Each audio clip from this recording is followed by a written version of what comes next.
ये है खांसी। और खांसने के भी कई मायने होते हैं। वैसे तो खांसी दो प्रकार की होती है, एक बनावटी खांसी होती है और एक वास्तविक खांसी जो प्राकृतिक रूप से आती है।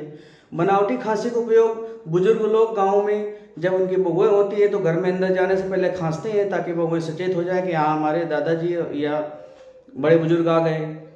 और कहीं कहीं पर तो बनावटी खांसी कुछ लोग कहते हैं सरकारें तक राज्यों की बनवा देती हैं, लेकिन जब वास्तविक खांसी आती है तो उसके कई मायने हो जाते हैं। जैसे कि अगर श्वास नली में कोई कण अवरुद्ध हो जाए तो खांसी आती है। यदि आपको सर्दी लग जाए तो भी खांसी आती है, या किसी अन्य चीज़ से एलर्जी हो जाए तो भी खांसी आने लगती है। लेकिन आज जिस खांसी के बारे में हम चर्चा करना चाहते हैं वो कुछ अलग हट करके है। ये ऐसी खांसी है जो लगातार अगर 2 से 3 सप्ताह तक या उससे ज़्यादा देर तक बनी रहे तो उस खांसी से एक विशेष प्रकार की बीमारी उपजती है जिसका नाम आपके इस बोर्ड पर लिखा हुआ है, क्षय रोग, ट्यूबरकुलोसिस अर्थात टीबी। तो आज हम टीबी के बारे में चर्चा करने जा रहे हैं। ये एक जीवाणु जनित बीमारी होती है, जो कि माइकोबैक्टीरियम ट्यूबरकुलोसिस नामक जीवाणु के द्वारा फैलती है। और इसके पहचान के लक्षण, क्षय रोग अगर किसी व्यक्ति को हो जाता है तो उसका सबसे बड़ा पहचान का लक्षण यह है कि उसको 2 से 3 सप्ताह तक लगातार तेज खांसी आएगी। खांसी के साथ बलगम भी आएगा और बलगम में खून भी आ सकता है।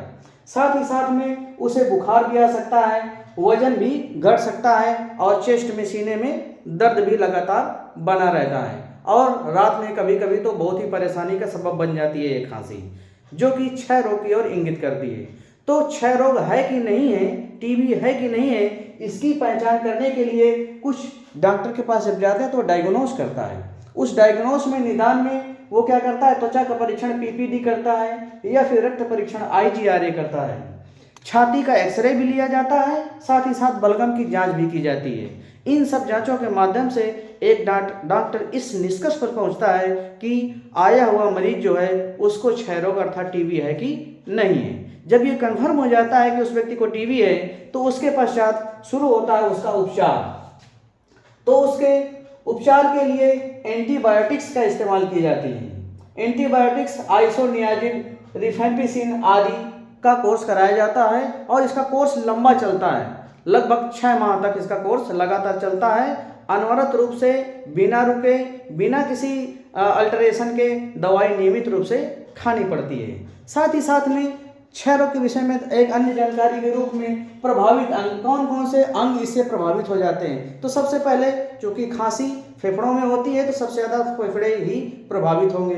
फेफड़े के साथ साथ आपके गुर्दे भी प्रभावित हो जाते हैं। गुर्दों के साथ साथ रीढ़ की हड्डी में भी दिक्कत पैदा हो जाती है और इसके जो जीवाणु होते हैं मस्तिष्क तक भी पहुंच करके उसको प्रभावित कर सकते हैं। इस तरीके से जो क्षय रोग होता है, टीबी होती है, वो शरीर के कई अंगों को बर्बाद कर सकती है अगर इसका समय से इलाज न करवाया जाए। इसके साथ साथ ही एक संक्रमण कैसे फैलता है, इसके संक्रमण के लिए यदि संक्रमित व्यक्ति, जिसको भी टीबी है, अगर वो संक्रमित व्यक्ति खुले में अगर मुंह नाक नहीं ढकता है और खुले में खांसता है या छींकता है तो जो दूसरा व्यक्ति उसके संपर्क में आएगा उसको भी खांसी हो जाएगी, क्योंकि वायु के माध्यम से जो माइकोबैक्टीरियम ट्यूबरकुलोसिस है वो जीवाणु दूसरे के भी श्वसन मार्ग से उसके शरीर में चला जाएगा और दूसरे व्यक्ति की भी टीबी हो सकती है।